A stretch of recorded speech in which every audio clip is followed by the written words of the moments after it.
Mare, kamusta? Oh, nakakalug-lug ka na. Ganda ng kotse mo ah. Sinaserte lang.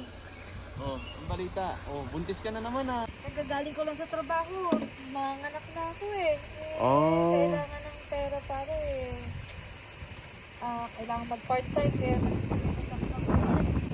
Baka pwedeng makahiram ng 200. May 200 ka ba dyan? Mare, 100 lang yung pera ko dito eh. Pwede na yan.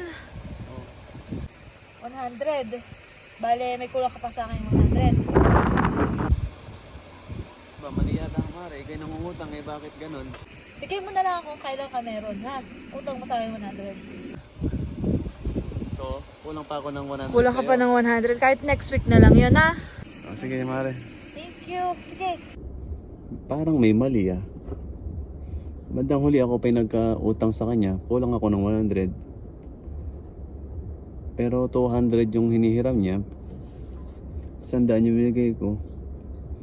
So, kulang ako ng 100. Tama nga, akala ko naloko ako eh. Go, go!